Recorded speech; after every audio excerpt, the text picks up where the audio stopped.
And joining us now via Skype from Sault Ste. Marie, Ontario, two gentlemen involved in a most interesting project. Justus Veldman, that's him on the right. He is the CEO of River's Edge Developments.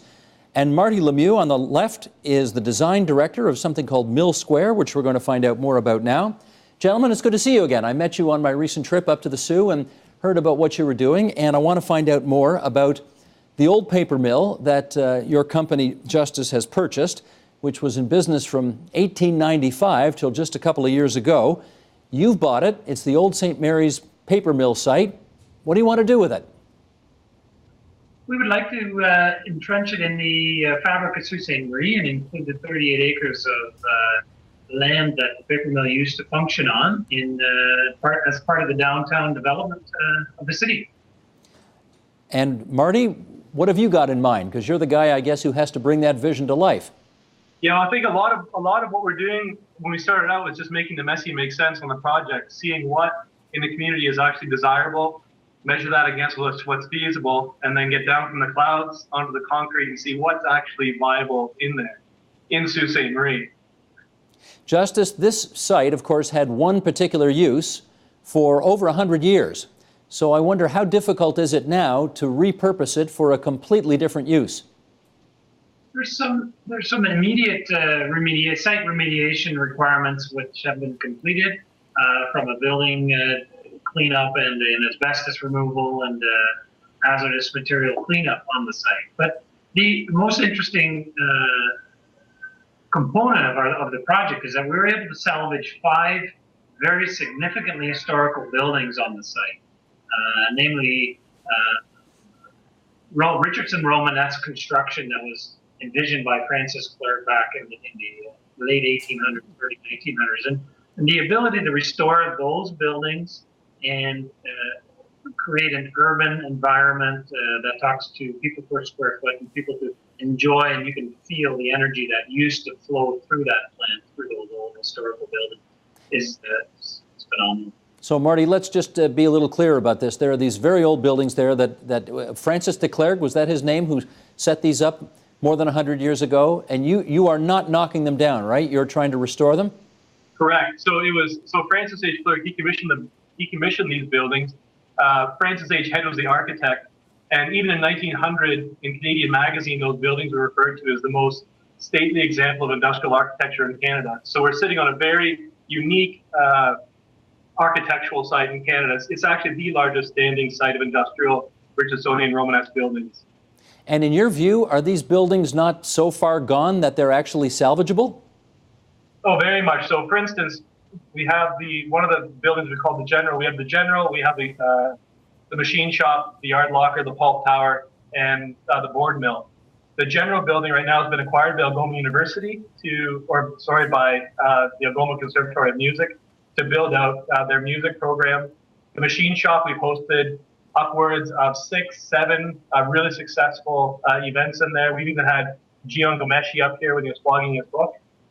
We've had Natalie McMaster. We've had countless performances here in the machine shop building. And so those are the first 2 buildings that we looked at redeveloping. And also, too, as a performance space, is prototyping. See how this type of space works in a place like Sault Ste. Marie. And Justus, how much money do you expect to spend on the whole project by the time you're finished? If I knew that, Steve, I may as well turn into an architect. There's no question that restoring these old buildings comes with a far greater engineering and actually costs more to restore these buildings than building new in some cases. However, the end product, as has been proven in the distillery district and brickworks and places like that, are far more desirable than a brand new structure. Okay, can you tell us how much you've spent so far? I can tell you that the environmental cleanup so far, we've spent well over $1.5 million. There is still a significant amount of research and planning to do to really tell the community what it is that the final plans will look like. If we can pull the university and the college to the site as pitching every week, then I can tell you that it will probably, by the time Canal District is fully developed, will be well over $100 million project here at the entrance into Sault Ste. Marie. $100 million in total eventually. Correct. Are you going to the bank and borrowing all that money yourself? I was thinking of coming to you, Steve. I can't help you, my friend. You may have to talk to somebody like BMO or Royal or CIBC. I don't think I can help you with that. Okay. But is that the plan, really, to go out into the markets and get that much money? Well, if you look at what's already underway, so there's a significant, when I say canal district, we're talking about over 100 acres at the entrance into the city. Already $54 million of project is already planned, already on the books, and demolition has started at the new entrance at the new what they call the Bridge Plaza. So when you look at that, then you look at the schools that have closed down. The Chamberlain is in the middle of closing down. When you look at the amount of money that we've spent, I would say that a good portion of $60 million has already been spent. Huh. So, Marty, tell me this. How cooperative has City Hall been to what you want to do? Phenomenal. It's phenomenal. The amount of support that we've got from the city.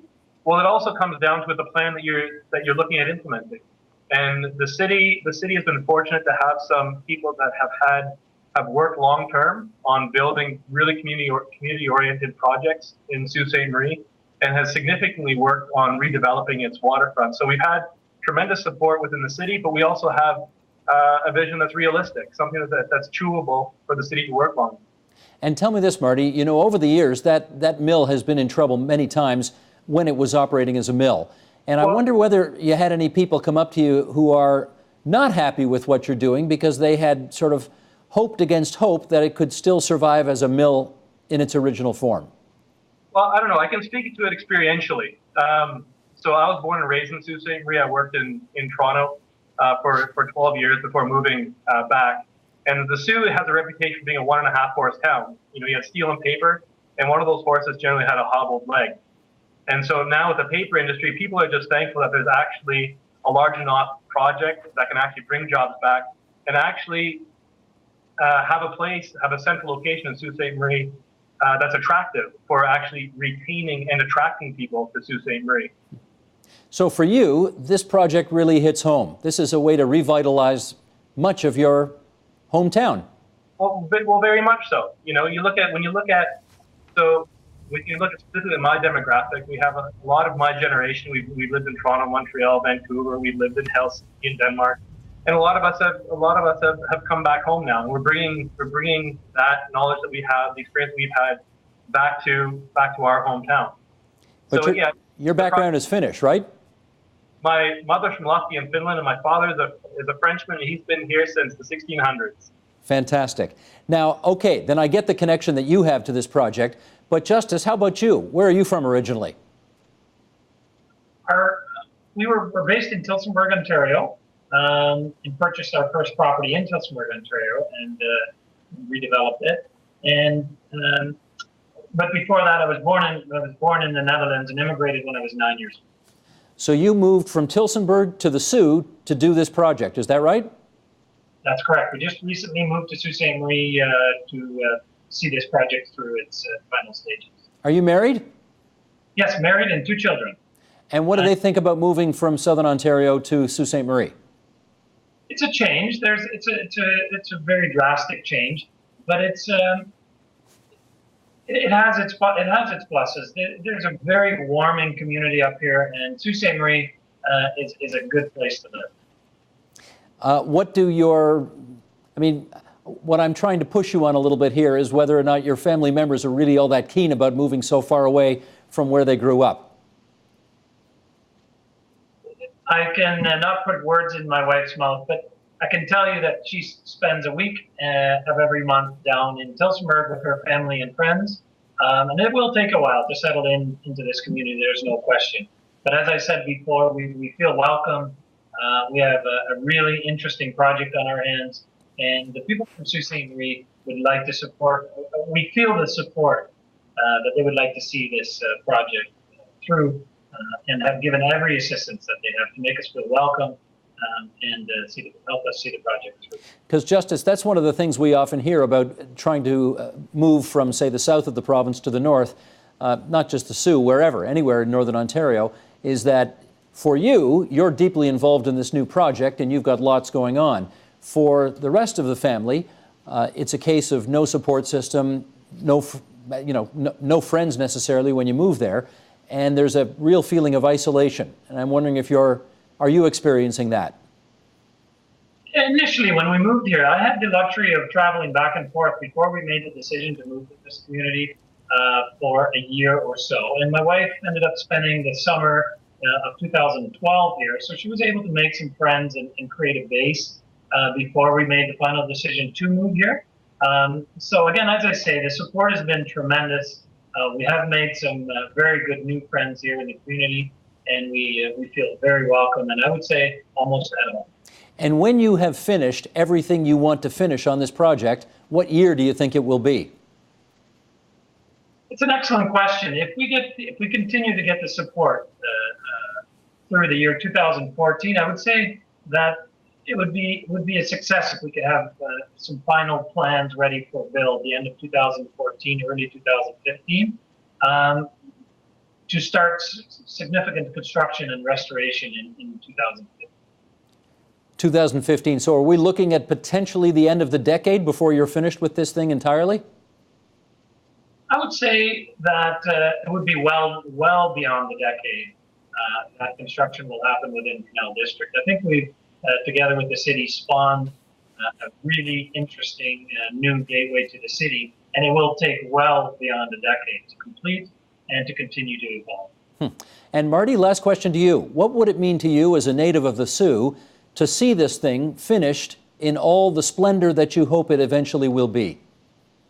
Well, in Sault Ste. Marie, what it gives us is it gives us a sense of self-respect, I guess you can say. When you look at the entrance to our city, we're right at the international bridge, and to have that type of project, to be able to build out what we want to as a place that's built off of the arts, culture, and wilderness experience in Northern Ontario, yeah, it would be a significant, it'd be a feather in the cap.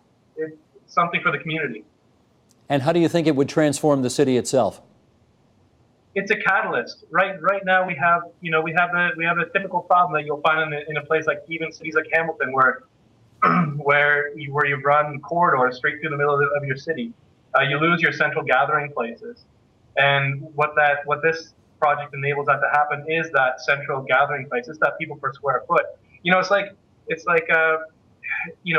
people love coffee houses, not so much because of the love for coffee, but simply because people love people. And if you can develop a really solid place that enables that type of social interaction, then you win. Well, Justus and Martti, we want to wish you well with the project, and we thank you for taking some time to tell us all about it. Take care, guys. Appreciate it. Thank you. Support Ontario's public television. Donate at tvo.org.